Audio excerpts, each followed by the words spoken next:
ఈరోజే అత్యంత శక్తివంతమైన మౌని అమావాస్య. ఈ మౌని అమావాస్యని చొల్లంగి అమావాస్య అని కూడా పిలుస్తారు. పైగా ఈ అమావాస్య శుక్రవారంతో కలిసి వచ్చింది.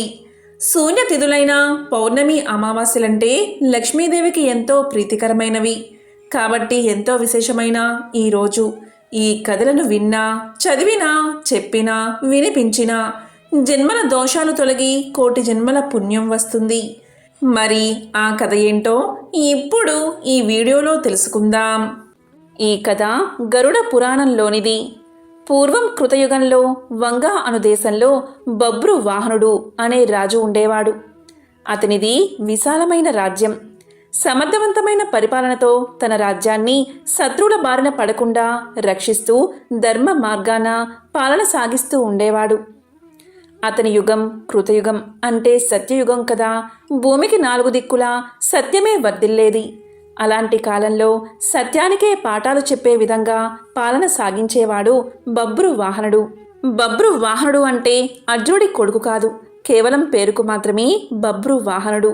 అతని కాలంలో రోగులు లేరు, పాపాత్ములు లేరు, దొంగలు లేరు, హంతకులు లేరు. అద్భుతమైన పాలన మాత్రమే ఉండేది. ఒకరోజు బభ్రువాహనుడు అడవికి వేటకు బయలుదేరాడు. 100 గుర్రాలపైన స్వారీ చేస్తూ వెంబడి 100 మిత్రులు, వందలాది మంది సైనికులు, వీరందరి అవసరాలు తీర్చే సేవకులు రాజును అనుసరించారు. అద్భుతమైన అట్టహాసం హడావిడితో వేట కొనసాగింది. ఎన్నో అడవి జంతువులను వేటాడుతూ ఆఖరికి ఒక లేడీపైన బాణం విసిరాడు బభ్రు వాహనుడు. ఆ లేడీ చాలా తిక్కలేడి. అది ఎంతగా గాయపడినా లెక్క చెయ్యక బాణపు వేగంతో పారిపోవడం మొదలుపెట్టింది. ఆ క్షణం రాజు ఒక సాధారణ వేటగాడిలా మారిపోయాడు. తన వెంట మిత్రులు ఉన్నారని, పరివారం ఉందని మరచిపోయి తప్పించుకోబోతున్న లేడి వెంటపడి తాను కూడా వేగంగా పరిగెత్తాడు.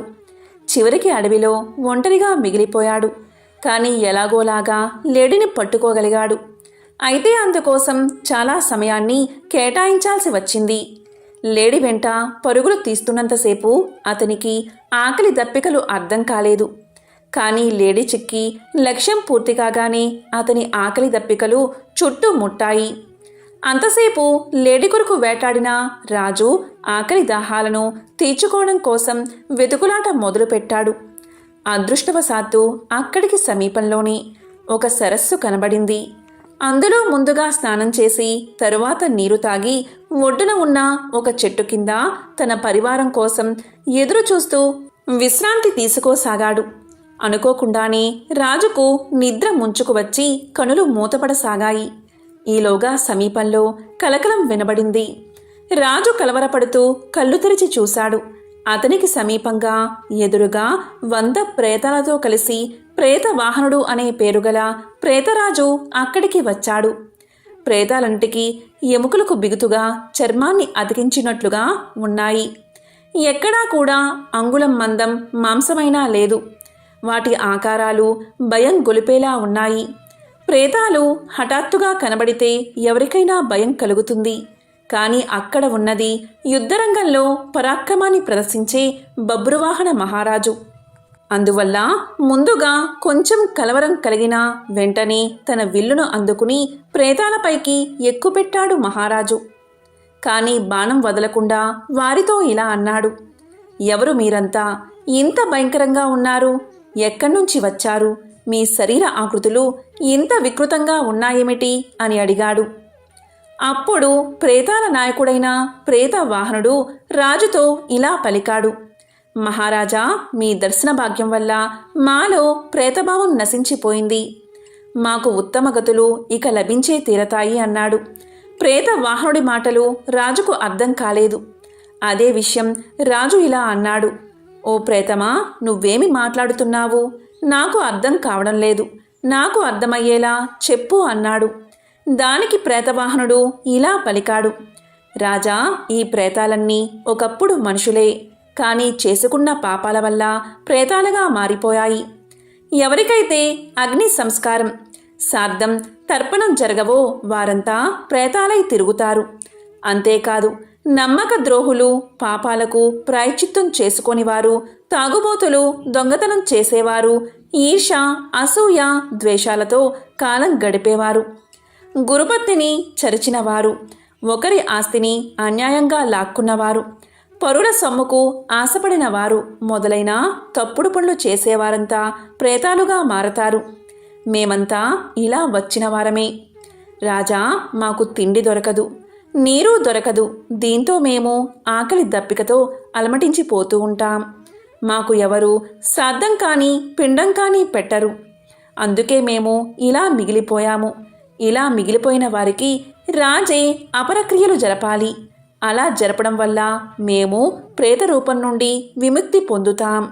అలాగే మీరు కూడా గొప్ప పుణ్యాన్ని సంపాదించుకుంటారు. రాజా, బతికి ఉన్నంతసేపు వీరు నావారు, వీరు నావారు అనుకుంటాం. కానీ చివరకు ఎవరూ ఉండరు. కొడుకులు, భార్య వీరు మన అవసరం కోసం, మన స్వార్థం కొరకు మన వల్ల పుట్టుకు వచ్చిన వారే. మనం వారి అవసరం తీర్చినంత కాలం వారి చేత గౌరవించబడతాము. తరువాత మన అవసరం ఉండదు. అప్పుడు వారి నుండి గౌరవం లభించదు. మనిషి చచ్చాక ధనం ఇంటి దగ్గరే ఉండిపోతుంది. బంధువులు శ్మశానం దగ్గర విడిపోతారు.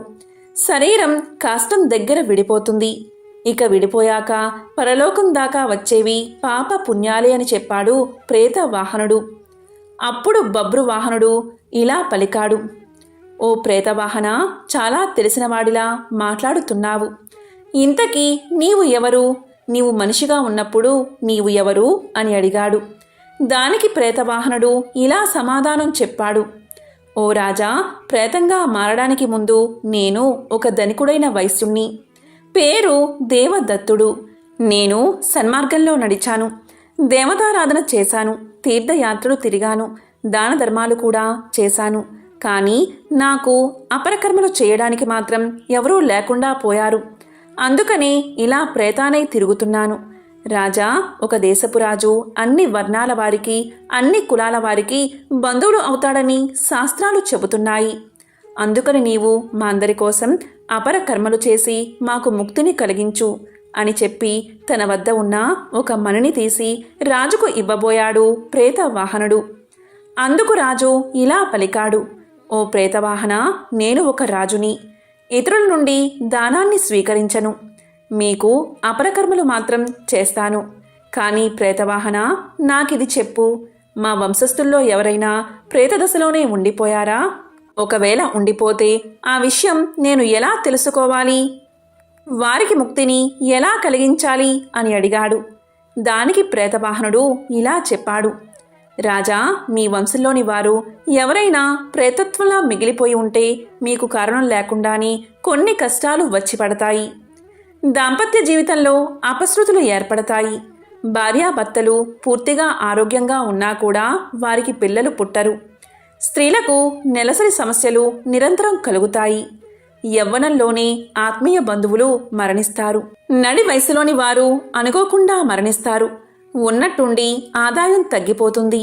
అనుకోని విధంగా ఇల్లు తగలబడిపోతుంది. ఇంట్లో ఎప్పుడూ గొడవలు జరుగుతూ ఉంటాయి. కావాలనే అపవాదులు వచ్చి మీద పడతాయి. తీవ్రమైన జబ్బులు వస్తాయి. వ్యాపారం చక్కగా చేస్తున్నా కూడా లాభాలు మాత్రం రావు. వర్షాలు బాగా కురిసినా కూడా పంట చేతికి రాదు. ఇంటి ఇల్లాలే శత్రువులా తిరగబడుతుంది. కాబట్టి రాజా, ఇలాంటివి జరుగుతాయి. ఇవన్నీ అపారకర్మ చేయనందువల్ల ఆకలి బాధతో తిరిగే ప్రేతాల వల్లే జరుగుతాయి. కాబట్టి మన వంశం వారు ఎవరైనా ప్రేతాల్లా మారి తిరుగుతున్నారా అని ఇలా గుర్తించవచ్చు అని చెప్పాడు ప్రేత వాహనుడు.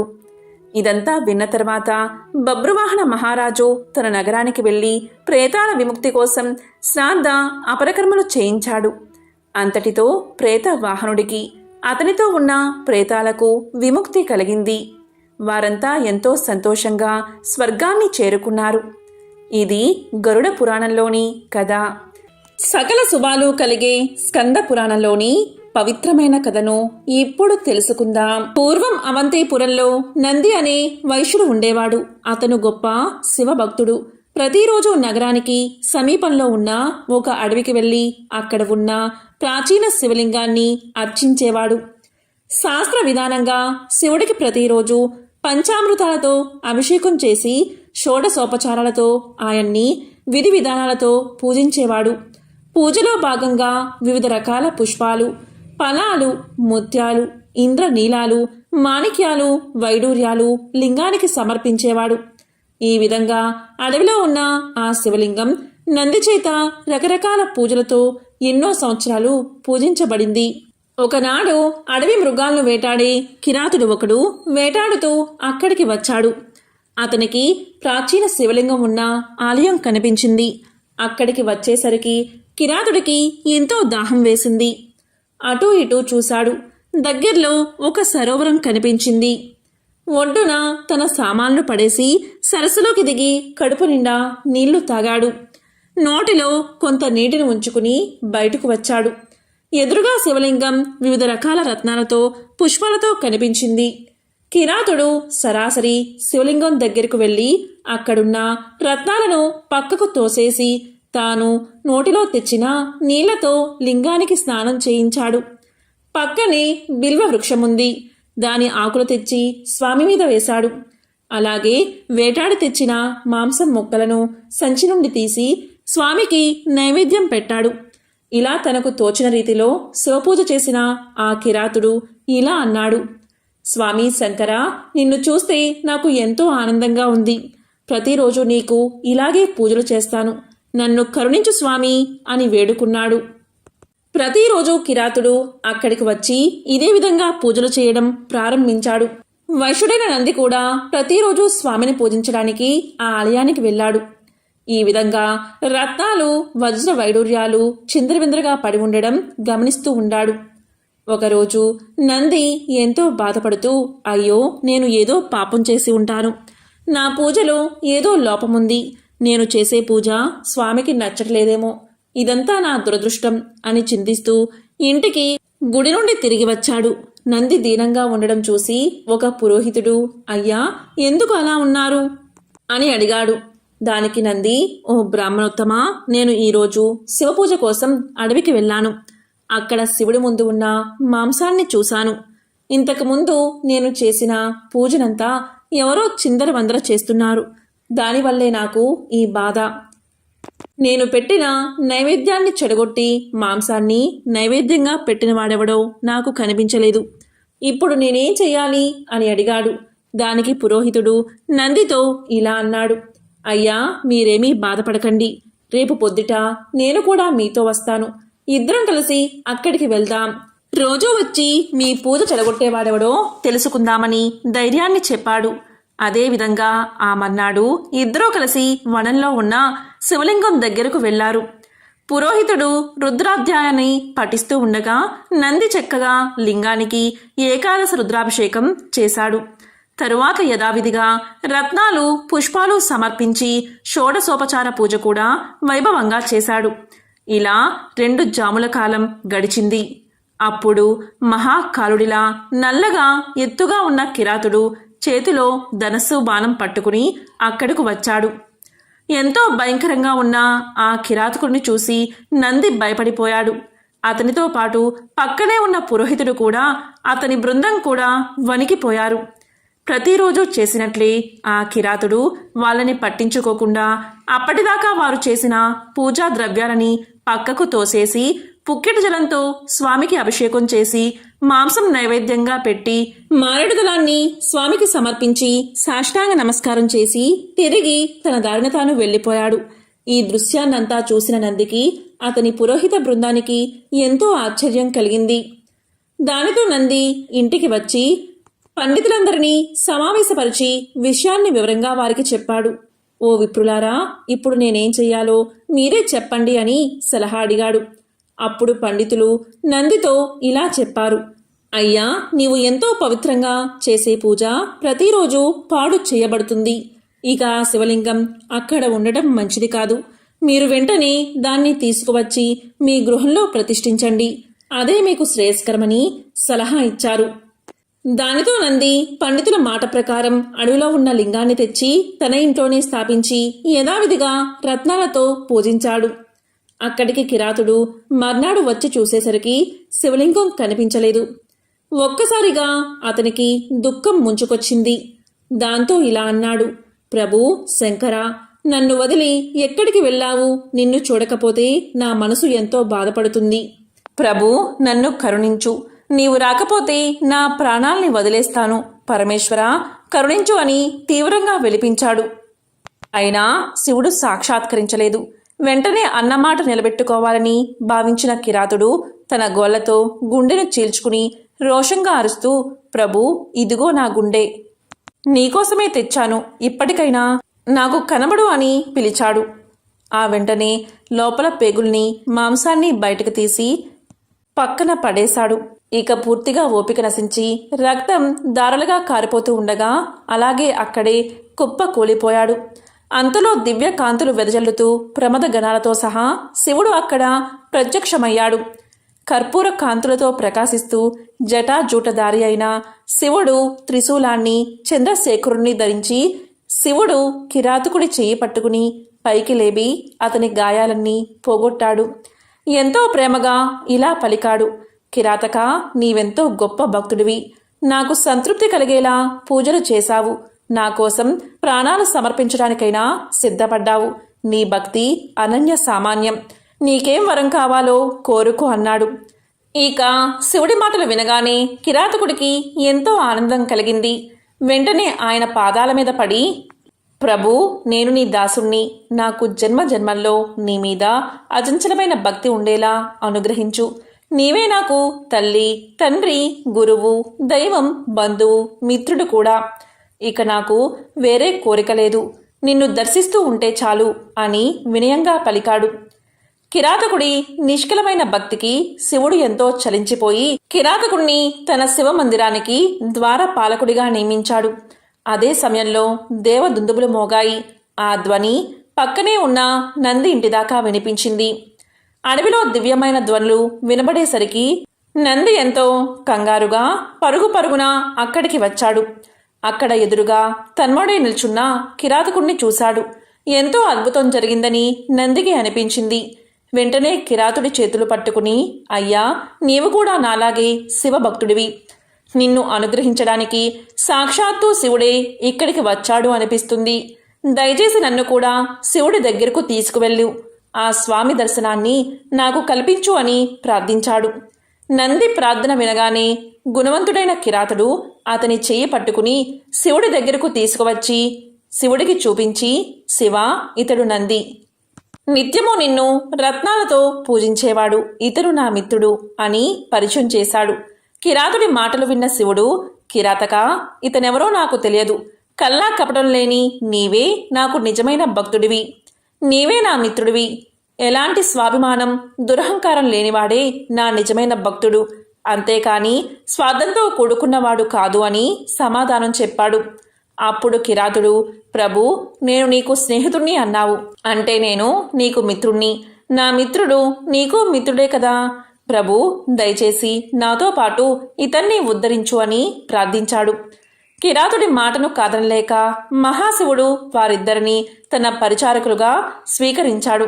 అదే సమయంలో దివ్య విమానం అక్కడకు వచ్చింది. ఇద్దరూ కలిసి దాన్ని ఎక్కి సరాసరి కైలాసానికి వెళ్ళిపోయారు.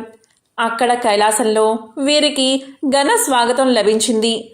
ఆ ఇద్దరు కైలాసం చేరగానే శివుడి సారూప్యం లభించింది. వారిద్దరూ శివుడిలా మారిపోయారు. అప్పుడు పార్వతీదేవి నవ్వుతూ, నాదా, వీరిద్దరూ పరమ భక్తితో మిమ్మల్ని మెప్పించారు. వీరి జీవితం ఎంతో ధన్యమైంది. వీళ్ళిద్దరిని ఏ కార్యంలో నియమిస్తే బాగుంటుంది అని అడిగింది. దాంతో వారిద్దరూ పార్వతీ పరమేశ్వరులకు నమస్కారం చేసి, ప్రభు, మేమిద్దరం నీ ద్వారానికి కాపలాగా ఉంటాం. దయచేసి మాకా సేవా భాగ్యాన్ని ప్రసాదించు అని కోరారు. వారి భావాన్ని తెలుసుకున్న మహాశివుడు, అలాగే, మీరిద్దరూ ఇక్కడే ఉండి నన్ను సేవించండి అని చెప్పి పంపించాడు.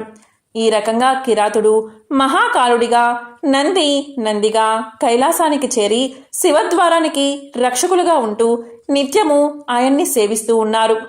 పాపాలు చేసేవారు, అధర్మాన్ని ఆచరించేవారు, గుడ్డివారు, మూగవారు, కుంటివారు, గుణం లేనివారు, చెడ్డ పనులు చేసేవారు, చండాలురు, ఎలాంటి వారైనా సరే శివభక్తిని కలిగి ఉంటే చాలు దేవాది దేవుడైన ఆయన సాన్నిధ్యాన్ని తప్పకుండా పొందుతారు. కేవలం ఇసుకతో చేసిన శివలింగాన్ని భక్తిగా పూజించినా చాలు, వారు తప్పకుండా రుద్రలోకాన్ని చేరుకుంటారు. పూర్వం సుమంతుడు అనే ఆశ్రమ విద్యార్థి ఒకరోజు అటవీ మార్గంలో వెళ్లాల్సి వచ్చింది.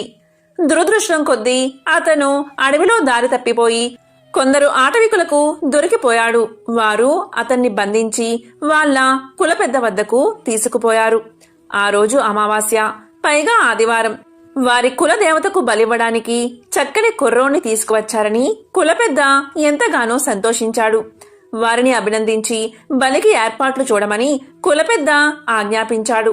సుమంతునికి విషయమంతా అర్థమైంది. తనకు కీడు తప్పదని, చంపేస్తారని అర్థమైంది. ఇక తన పని అయిపోయినట్లే అని అనుకుని భయంతో వణికిపోతూ ఉన్నాడు. చుట్టూ చూస్తే బలి కోసం ఏర్పాట్లు చకచకా జరిగిపోతున్నాయి. అప్పుడు గురువుగారి మాటలు సుమంతుడికి గుర్తుకు వచ్చాయి. కష్ట సమయంలో ధైర్యాన్ని కోల్పోరాదని, ధైర్యంతో ఉంటే దేన్నైనా సాధించవచ్చని, ఆలోచిస్తే ఏదో ఒక ఉపాయం వస్తుందన్న మాటలు గుర్తుకు వచ్చాయి. ఇక ధైర్యం తెచ్చుకుని ఎలాగైనా ఆటవికుల చెర నుండి బయటపడే తీరాలని సుమంతుడు నిర్ణయించుకున్నాడు. ఇక కాస్త ప్రశాంతంగా సుమంతుడు ఆలోచించాడు.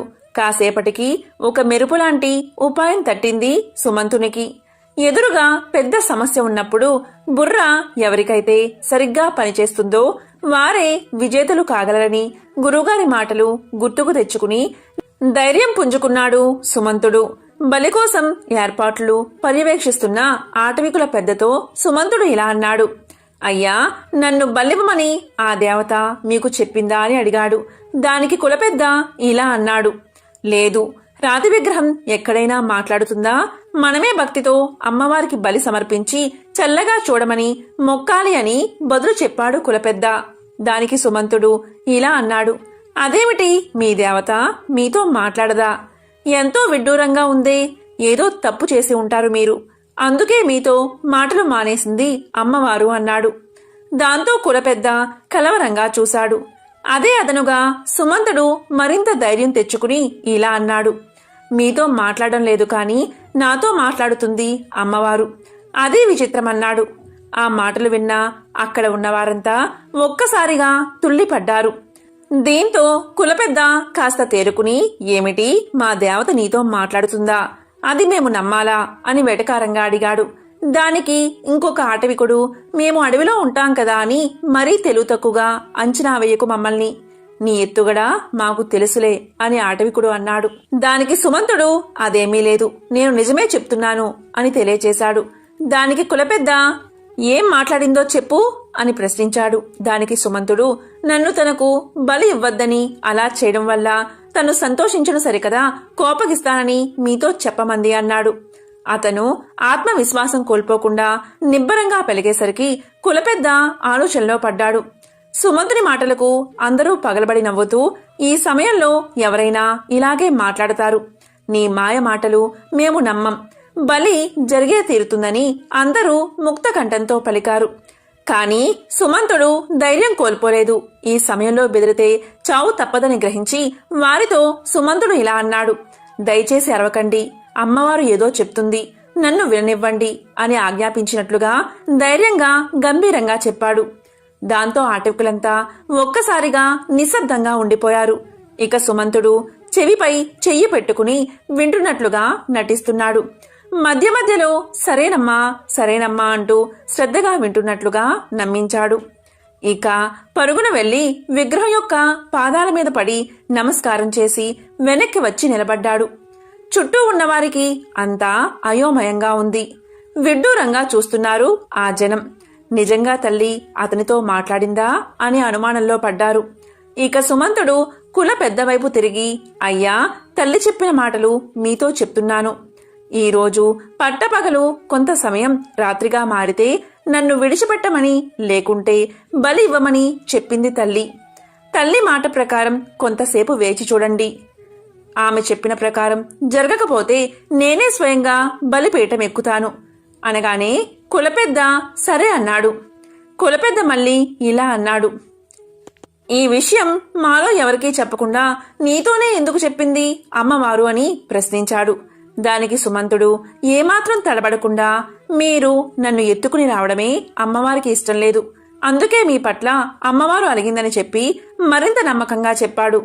ఇక కులపెద్ద, అతను ఒక రుజువు చెప్పాడు కదా, అందరూ ఆ సమయం వరకు వేచి ఉండండి, తేడా వస్తే అప్పుడే బలిద్దామన్నాడు. అందరూ కులపెద్ద మాటలు గౌరవించి ఊరుకున్నారు. ఆ రోజు సంపూర్ణ సూర్యగ్రహణం ఉండటంతో సుమంతుడు చాలా ధీమాగా ఉన్నాడు. అందరూ ఆకాశం వైపు చూస్తూ ఉండగా రావలసిన సమయం రానే వచ్చింది. గ్రహణం పట్టి అడవంతా చీకటైపోయింది. సుమంతుని మాట నిజం కావడంతో ఆ అటవికులంతా జయజయధ్వనులు చేస్తూ తల్లి పాదాల మీద పడి లెంపలు వేసుకున్నారు. ఇటువంటి గ్రహణం గత 80 సంవత్సరాలుగా రాలేదని గతంలో గురువుగారు చెప్పారు. అంత వయస్సు కలవారు ఆ గూడెంలో లేకపోవడంతో సుమంతుని పథకం పారింది. ఆటవికులు సుమంతుని పట్ల ఎంతో భక్తితో గురుకులం తోవ వరకు దిగబెట్టి క్షమించమని వేడుకున్నారు. ఇక సుమంతుడు ఊపిరి పీల్చుకుని ఆశ్రమం చేరుకున్నాడు. ఒకానొకప్పుడు కాశీ క్షేత్రంలో ఒక రోడ్డు పక్కగా రామశాస్త్రి, సీతమ్మ అనే దంపతులు కాపురం చేస్తూ ఉండేవారు. చుట్టుపక్కల కొన్ని మైళ్ళ దూరంలో ఉన్న గ్రామాలకు వెళ్లి భిక్షాటన చేసి రామశాస్త్రి తెచ్చిన బియ్యంతో వారు జీవిస్తూ ఉండేవారు. సీతమ్మ గయ్యాలి, కాని దానశీలత కలది. దారిన పోయే యాత్రికులకు ఏవైపు చూసినా 4 మైళ్ళ దూరంలో ఎలాంటి సత్రమూ లేదు. ఈ బ్రాహ్మణ గృహంలో వారు భోజనం అడిగి తింటూ ఉండేవారు. ఉన్నంతలో సీతమ్మ అడిగిన వారికి లేదనకుండా ఆతిథ్యమిచ్చి అన్నం పెట్టేది. ఇలా ఏ రోజు తెచ్చిన బియ్యం ఆ రోజే ఖర్చయిపోతూ ఉంటే రామశాస్త్రికి ఎంతో కష్టంగా ఉన్నా భార్య నోటికి భయపడి మౌనంగా ఉండేవాడు. ఇంతలో రామశాస్త్రి తన అన్నగారు ప్రాణాపాయ స్థితిలో ఉన్న వార్త తెలుసుకుని కొన్ని అటుకులు మూట కట్టుకుని రామశాస్త్రి ప్రయాణమై 2 రోజులకు సగం దూరం మాత్రం నడవగలిగాడు. తెచ్చిన అటుకులు మొదటి రోజే ఖర్చయిపోయాయి. ఇక 2వ రోజు ఏమీ తినకుండా ప్రయాణం చేశాడు. ఇక 3వ రోజు మధ్యాహ్నం వేళకు ఎలాగోలాగా నడవగలిగాడు. రామశాస్త్రికి ఆకలి అధికంగా ఉండి ఎండ బాగా కాస్తుండటంతో ఒక్క అడుగు కూడా వేయలేకపోయాడు. దీంతో రామశాస్త్రి ఒక చెట్టు కింద చతికిలబడిపోయాడు. రామశాస్త్రి యొక్క అవస్థ చూసిన ఒక కోయవాడు జాలిపడి తన గుడిసెకు తీసుకుపోయి గుడిసెలో ఉన్న అన్నాన్ని పెట్టాడు. ఇంతలో కోయవాని భార్య వచ్చి సంగతి తెలుసుకుని తనకు అన్నం లేకుండా చేశాడని భర్తతో తగాదా పెట్టుకుంది. ఆ తగాదా కాస్త పెద్ద కొట్లాటగా మారి కోయవాని భార్య ఒక చురకత్తిని గబగబా తీసి కోయవాని గొంతులో పొడిచి పారిపోతూ ఉండగా కోయవాడు ఆమెపై ఒక బల్లాన్ని విసిరాడు. ఆ కోయ దంపతులు అక్కడికక్కడే గాయపడి గిలగిలా తన్నుకుని రామశాస్త్రి ఎదురుగాని చనిపోయారు. ఇదంతా చూసిన రామశాస్త్రి తనకి ఏమి ప్రమాదం వస్తుందో అని తన దారిన తాను వెళ్ళిపోయాడు. కాని వారి మరణానికి తాను కారణమయ్యానని కళ్ళ వెంట నీళ్లు కారుస్తూ మహా దుఃఖంతో నడక సాగిస్తున్నాడు. ఆ నడుస్తున్న రామశాస్త్రికి ఎదురుగా ఒక వృద్ధ బ్రాహ్మడు వచ్చి ఇలా పలికాడు. నీ దుఃఖానికి కారణమేమిటి అని అడిగాడు. దానికి రామశాస్త్రి జరిగిందంతా చెప్పాడు. ఆ వృద్ధ బ్రాహ్మణుడు రామశాస్త్రికి ఎన్నో విధాలుగా నచ్చచెప్పాడు. కానీ రామశాస్త్రికి దుఃఖం ఆగడం లేదు.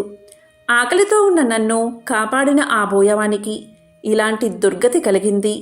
అన్నదానానికి ఇదేనా ఫలితం అని మాటిమాటికి అతను తలకొట్టుకుని దుఃఖిస్తున్నాడు. దానికి వృద్ధ బ్రాహ్మణుడు ఇలా చెప్పాడు. కాదు నాయనా, ఆ బోయవాడు వచ్చే జన్మలో మహా ఐశ్వర్యాన్ని అనుభవిస్తాడు. అన్నదానానికి మించిన దానం మరొకటి లేదు. అది ఎంతో పుణ్యాన్ని కలిగిస్తుంది. ఆ పుణ్యం అతని వెంటే ఉంటుంది అని వృద్ధ బ్రాహ్మణుడు చెప్పినా రామశాస్త్రి నమ్మలేదు. దుఃఖిస్తూనే ఉన్నాడు. ఇక చివరగా వృద్ధ బ్రాహ్మణుడు ఇలా పలికాడు. రామశాస్త్రి, ఈ దేశాన్ని ఏలే రాజుకి ఈ రోజు నుంచి ఖచ్చితంగా 7వ రోజు కుమారుడు జన్మిస్తాడు. ఆ బిడ్డ పుట్టకముందే నీవు అన్నదాన ఫలం గురించి ఆ బిడ్డను ప్రశ్నిస్తే నీకే సమాధానం దొరుకుతుంది అని చెప్పి ఆ వృద్ధ బ్రాహ్మణుడు తన దారిన తాను వెళ్ళిపోయాడు. వృద్ధ బ్రాహ్మణుడి మాటలు విన్న రామశాస్త్రి ఆ సాయంత్రానికే అన్నగారి ఇల్లు చేరుకున్నాడు. అన్నగారికి ప్రాణాపాయ స్థితి దాటిపోయి క్రమంగా బాగవడం చూసి ఇక ఆ దేశాన్ని ఏలే రాజుగారి నగరానికి ప్రయాణమై 2 రోజులకు రాజుగారి కోటకు చేరుకున్నాడు రామశాస్త్రి. అక్కడ రామశాస్త్రి కొంతమందిని అడగగా వారు ఇలా చెప్పారు: మా రాజుగారికి సంతానం లేదు. ఎన్నో వ్రతాలు చేస్తే ఇప్పుడు రాణి గర్భవతి అయ్యింది. నేడో రేపో ఆమె ప్రసవించడానికి సిద్ధంగా ఉంది అని చెప్పారు.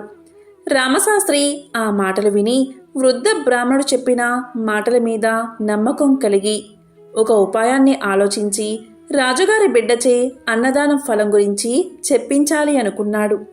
ఇక అతను ఒక జ్యోతిష్కుని వలె మంత్రవేత్త వలె వేషాన్ని ధరించి రాజుగారిని దర్శించి ఇలా పలికాడు: రాజా, నేటికి సరిగ్గా 4వ రోజు తమకు పుత్రుడు జన్మిస్తాడు.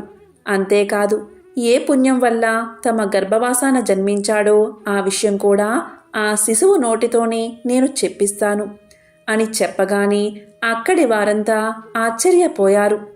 అప్పుడే పుట్టిన శిశువు మాట్లాడడం ఏమిటి అని అందరూ ఒకరినొకరు ముఖాలు చూసుకున్నారు. అదంతా విన్న రాజు ఇలా పలికాడు: మీ మాటల మీద నాకు నమ్మకం ఉంది. ఒకవేళ నా కుమారుడు మాట్లాడకపోతే ఏం చెయ్యాలి అని అడిగాడు. దానికి రామశాస్త్రి, రాజా, నేను అలా మాట్లాడించకపోతే నా తల తీయించేయండి అని గంభీరంగా పలికాడు. దానికి రాజు ఇలా అన్నాడు: ఓ పండిత, నేను మీకు ఏమి ఏర్పాట్లు చెయ్యాలి అని అడిగాడు. దానికి రామశాస్త్రి, రాజా, మీరు ఏమీ చెయ్యాల్సిన పనిలేదు.